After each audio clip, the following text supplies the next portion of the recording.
Hola, profe, buenas noches. Estamos dando respuesta como tal a las preguntas que nos cargó en el foro y la primera de ellas es ¿cuáles son las ramas del poder público? Entonces conocemos que las ramas del poder público para nuestro país existen tres, el cual son el poder ejecutivo, el poder legislativo y el poder judicial. El poder ejecutivo es representado por el presidente de la República y es directamente nuestro jefe de Estado y jefe de gobierno. Está integrado también por los ministros, los directores de los departamentos administrativos y los superintendentes, que tienen la función primordial como tal de garantizar el cumplimiento de los derechos y deberes de todos los colombianos. En el poder legislativo tenemos como tal al máximo representante del organismo más grande, que es como tal el Congreso de la República, en representación con el Senado y la Cámara de Representantes. Su función más importante es promulgar y modificar las leyes, reformar la Constitución y ejercer un control político tanto administrativo como en las acciones del gobierno, y asimismo elegir a los altos funcionarios pertenecientes a la rama judicial. Son como quienes llevan ese proceso, y asimismo también son organismos de control y de organización electoral. Por último encontramos al poder judicial. Este poder judicial está encargado como tal de administrar justicia. En algunos casos, casi siempre es ejercido por las ramas del poder o por los particulares. La rama judicial como tal vela por el cumplimiento de la ley y castiga como tal a quienes realizan infracciones de la misma ley y de la Constitución. El Poder Judicial está conformado principalmente por la Fiscalía General de la Nación y por otros organismos, los cuales son nuestras altas cortes, las cuales conocemos desde el principio de la facultad o el programa académico, que son la Corte Suprema de Justicia, la Corte Constitucional, el Consejo de Estado y el Consejo Superior de la Judicatura. Encontramos cuál es nuestro punto de vista de cómo las ramas del poder público son independientes. La pregunta es de si las ramas del poder público son independientes. Para esto hay que mencionar específicamente el artículo 113 de la Constitución Política, y es que las ramas o son las ramas del poder público, que son la legislativa, la ejecutiva y la judicial mencionadas en el anterior punto, órganos que integran o existen entre ellas mismas, pero principalmente porque son autónomas e independientes. Esto las lleva a que realmente existan o están creadas para que den cumplimiento de las demás funciones del Estado. Los diferentes órganos del Estado tienen funciones separadas, pero colaboran armónicamente para la realización de sus funciones. Esto quiere decir que si son independientes, o la pregunta en específico es que si son independientes, sí, son completamente autónomas.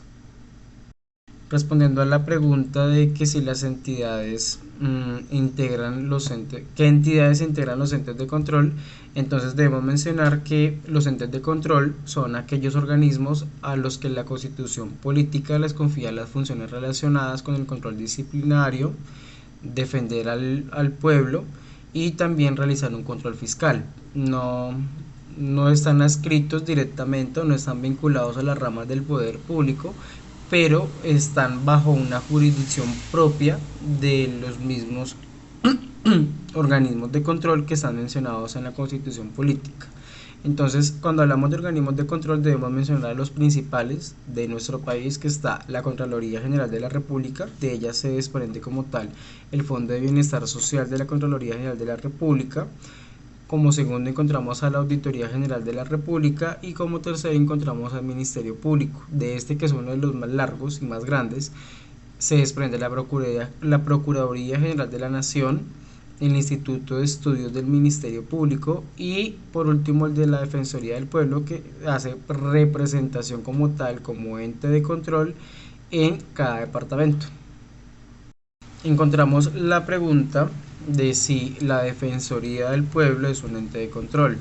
Entonces debemos hacer referencia a que es un organismo de creación constitucional, ¿cierto?, quien actúa bajo la dirección de un procurador general de la nación, o sea, es su superior jerárquico o la institución superior jerárquica, y que su naturaleza jurídica viene o se desprende como Defensoría del Pueblo, lo cual es un organismo completamente autónomo, administrativa y presupuestalmente, que forma parte del Ministerio Público, como lo mencionamos anteriormente. Ejerce completamente funciones bajo la suprema dirección del Procurador General de la Nación, y su objetivo principal consiste en velar por la promoción, ejercicio y divulgación de los derechos humanos. Entonces, que si es un ente de control, sí es un ente de control y que está adscrito directamente, como mencionamos, al Ministerio Público. Tenemos sí, o la pregunta corresponde a que si existen órganos legislativos en los departamentos y los municipios. Sí, no o por qué. Entonces la respuesta es sí, porque nosotros tenemos o contamos como tal con una ley orgánica territorial, ella es del año 2011, corresponde a la 1454, y ella establece como tal la finalidad del ordenamiento territorial, lo cual es promover y aumentar la capacidad de descentralización, planeación, gestión, administración de sus propios intereses para con las entidades e instancias de integración territorial. Esto quiere decir que son una pequeña o una misma representación de las entidades nacionales que realizan como tal un poder o un organismo legislativo, pero dentro de los territorios. Su competencia principal y poder de decisión está precisamente porque está bajo o está dentro de los órganos centrales y descentralizados del gobierno nacional, lo cual hace que a nivel territorial, como mencionamos, a nivel departamento o a nivel municipal, existan como tal unas actividades, como un ejemplo, asignación de recursos. Por eso las lleva a que realmente se consideren como tal un pequeño, llamémoslo así, organismo legislativo dentro de los departamentos y dentro de los municipios. Cuando nos preguntan a qué rama del poder público pertenece la justicia penal militar, debemos decir de que no pertenece, ¿cierto?, a ninguna rama del poder público, porque existe una sentencia que es de conformidad a esta, que es la sentencia C-037 de 1996 de la Corte Constitucional, y es que la justicia penal militar administra justicia, pero hace parte de la rama ejecutiva del poder público, porque como mencionamos, hace parte o está adscrita directamente al ejercicio que tiene el máximo gobernante o el máximo poder, en este caso que es nuestro presidente, y quien es nuestro jefe de Estado y representa la mayor supremacía del gobierno dentro de nuestro país. Y por último encontramos la descentralización, la desconcentración y la delegación administrativa, y usted nos pide un ejemplo. Entonces estos son unos conceptos que van unidos los unos de los otros, y es que son que básicamente existe como tal, o se supone que hay una transferencia de funciones del órgano de uno al otro, o sea, funciones administrativas, ¿cierto? Y es que operan directamente por mandato de un ordenamiento, una delegación, y se propone como tal una autorización legal entre ellas mismas.